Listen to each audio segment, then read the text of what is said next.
This morning we want to talk about jobs and adapting to the changing job markets. I don't know what it was like when you started work. You've been in radio, what, 18 years now, right? 17. 17 years. Yeah. What was it like back then when you started? Was it tough getting into the business? I'm thinking outside the box kind of person, so that's how I got into the new. But it was tough getting in. Yeah. I tried for like 6 years To get in? to get in. Na sauti ni hii tu haijabadilika.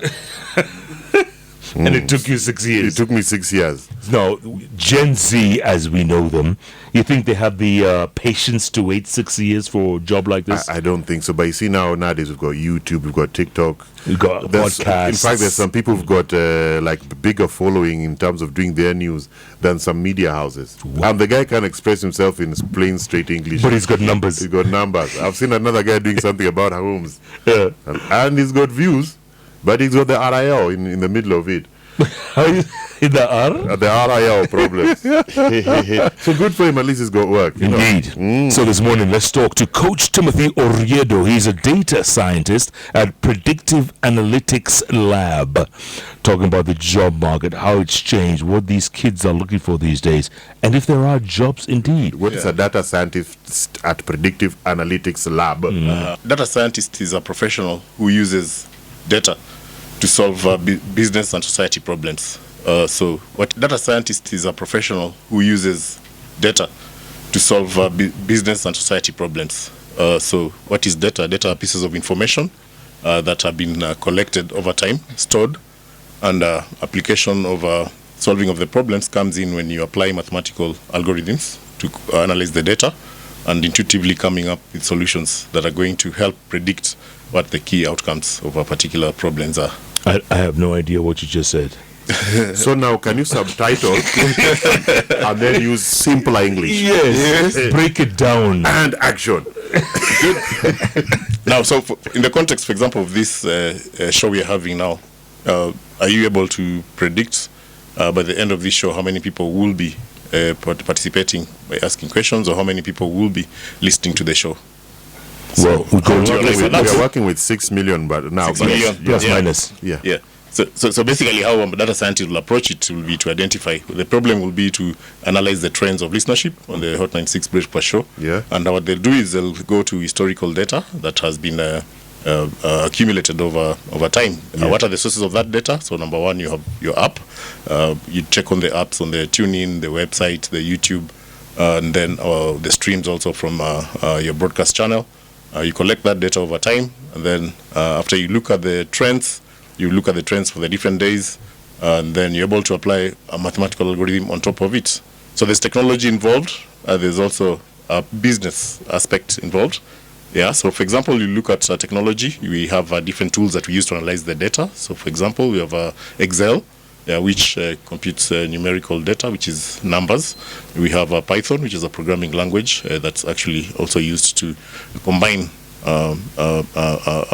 the data with algorithms. So when a data scientist is approached, first of all, he has to know exactly what's the business problem. There's an aspect of understanding the nature of the problem, which makes it possible for them to provide an insight on that business, this business problem that's being solved. So that to say that a data scientist working in the banking industry may not be of much value to a data scientist to a problem in the media industry, because understanding the problem and the consumer patterns is as important as the skill itself of solving the data using data. Is this something you learn in school, or is it something that you have to just figure your way forward? Because I have not seen any school that offers this. Data analysis. Actually, it's a skill that you learn in school. I learned it in school. So my degree initially was in mathematics. I moved on to work in the media industry for 14 years.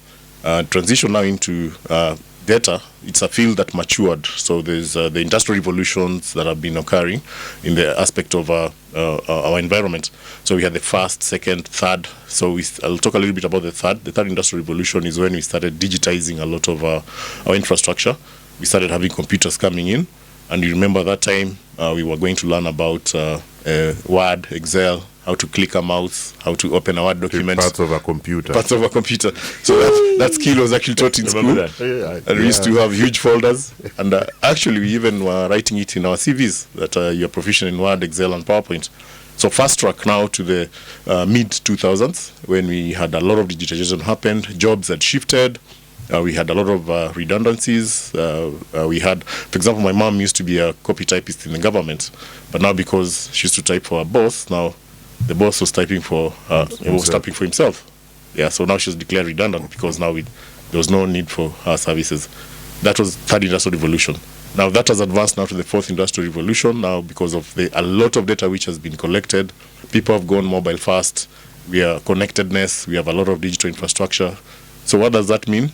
Yeah, so you have a 7-year-old daughter who does not necessarily have to learn how to upload videos on YouTube. Started learning about the digital channels. Roblox is a default platform for gaming. You find that they don't go to school to learn those skills. It's basically inborn.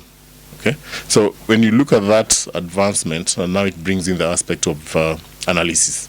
A lot of data is available. So the skill that we are required now to learn is data. Now, this skill has become a discipline under science in itself because there are tools that are used. There are also rules that are used in analyzing data. So you have to be taught. So over the years, couple of years, 5 years specifically, like in Kenya, we have a couple of universities that have launched degree courses in data science. We have a couple of colleges as well that are teaching in data science. So they come in different formats. You can either go for the long program degrees, you can do the short courses, and it's a skill that affects all genres of professionals. So right from the kids, we have robotics classes for young students. For those ones preparing to go into university, the short courses. Those ones who've graduated, their courses again for them. And most importantly, the ones in the workplace. Because we are feeling like there's a lot of career decay, which is a subject that I'm going to talk about. How do you retool and reskill yourself in the workplace to be able to keep abreast with the emerging technology that requires you to be compliant to the requirements of the fourth industrial revolution? So what's the data telling you now, Tom? What is it telling you about the jobs that young people are looking for? There's what we call demand and supply. Yeah. So we have the gatekeepers who come up with the courses. The government will decide, and the universities will come up with courses. However, there's a big discordance between the skills that the youth are being trained on, especially for universities. I can talk about that, and then what's available in the job market. So there's a push towards the job markets. There's a push towards driven by three areas. So first, we have the technology front that's made major shifts. The technologies that we are using are continuing to advance. And for example, now we have what we call ChatGPT that has brought in a new workforce in the workplace. We have the consumers as well, who are now the populations. There's a huge demographic shift, just ranging from our population dynamics. Our lifespan is much longer than it was before because of improved healthcare. So we are finding workers being able to work longer than they were before. The retirement age, if you're able to study, you'll see that it's being increased in different regions in the world. And then also we have the regulatory landscape. The regulatory landscape is also changing, and governments are trying to shift labor laws to be able to be cognizant of the emerging themes. So if you look at the data right now, we are seeing a shift more towards technology-oriented jobs, and there's a huge gap in terms of supply towards those skills. The demographic shift is affecting because now you see the West has a tilted. They have what we call an inverted age pyramid, where you have a less youth population and a high aging population, which is the difference. In Africa, we have a more or less a traditional pyramid. We have a huge population that are youth. The demographic dividend for most of, like, for example, East Africa countries is less than 18 years. So that means we have a lot of youth population that is still under that age bracket. So what does that mean? So first of all, the workforce that we are preparing for the future of jobs has to be cognizant of that fact. Increased connectivity in terms of technology. We have the internet, we have mobile phones, we have digital infrastructure. Has made it possible for workers from one region to work for companies in another region. Yeah, so those are what you call the gig workers. Yeah, so if you consider the government has a push towards creating those online jobs and all, it's really something that India, for example, leveraged on to be able to drive the advancement in the economic prosperity.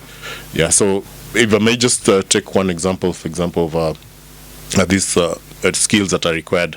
Yeah. So you find that the apps which are there for online jobs have got a higher ranking for jobs that are technology oriented.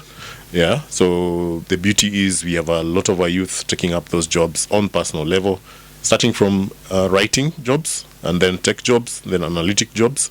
And this is something that is really growing in demand, and we are going to see a lot of changes. Also within organizations, just for example, for workers who are already in the workplace, we've seen a lot of there's a shrinking in some departments, there's expansion in some departments. There's skills that we call human-oriented skills, human to human. These are skills that are art-based. Yeah. So, for example, the job that the two of you are doing, which requires interaction with humans, these are jobs which are not going to be automated. Yeah. So there are some indexes which have been created that analyze the nature of jobs and the ease of those jobs to be automated by machines. What's still relevant? Yes. Exactly. Yeah. So there's actually a research which was done by the BBC and Oxford University in terms of the risk of automation for each job. You can go online and key in there, and it will tell you what automation risk your job is. We've got jobs which are, for example, rule-based. We call that rule-based. For example, like accounting, where it's a ledger you're putting left or right. Those jobs are high on automation. The AI will take away the jobs away from the humans without AI. So we're going to have humans with AI and humans without AI. So what is human with AI? So human with AI are professionals who have actually learned to co-create alongside the AI. You need to be aware what AI capabilities are.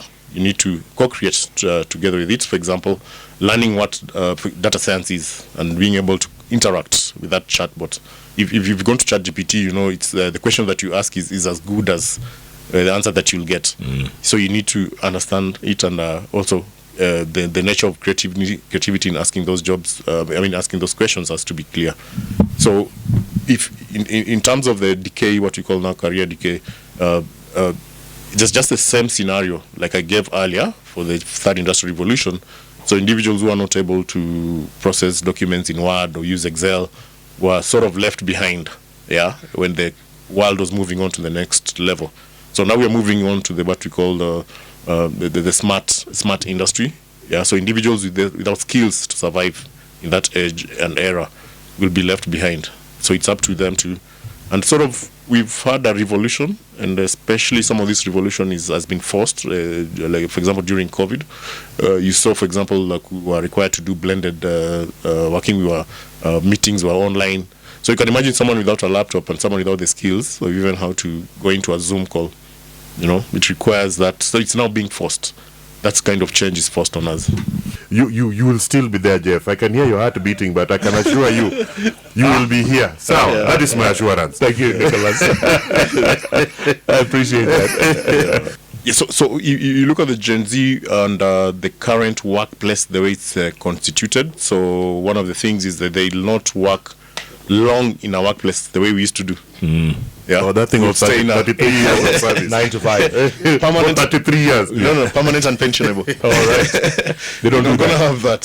So we're having very short stints at work. And this is actually dictated by the business model foundation that's really shifting.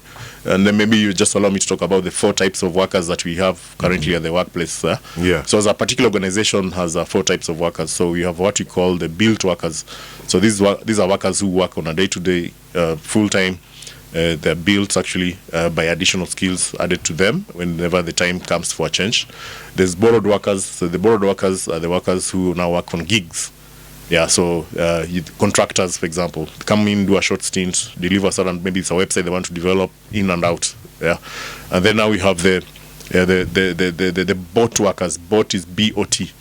So the BOT, this means the workers who are robots. So the 2 of you are colleagues. However, now we have a 3rd colleague who's going to come in who's a robot. It's a machine that you're going to work alongside. Yeah, so that means that a lot of work you're doing is going to be augmented using that technology to make your work more efficiently. For example, the ChatGPT making your work more efficient. If you're streaming online, you don't need the engineers to go and put up the transmissions on Facebook to do the streams. Already it's done for you using AI. So that's kind of the bot we're talking about. So if you look at the the constitution of the workplace, and you look at the demand for those jobs. So it will be less and less of advertising for CVs.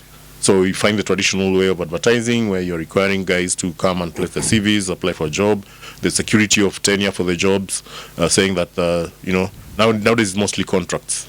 Yeah. So the youth actually now prepared for such jobs. So as such, we have a lot of velocity, in terms of skill. So first, a lot of time is spent learning new skills than even working. But you find that those skills, jobs towards skill-based, are going to be on high demand.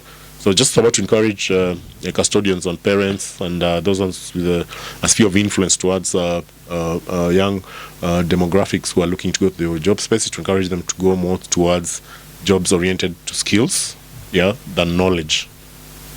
Skills that you can be able to be hands-on, monetize, and being able to be self-reliant, because this wave is going to continue for some time.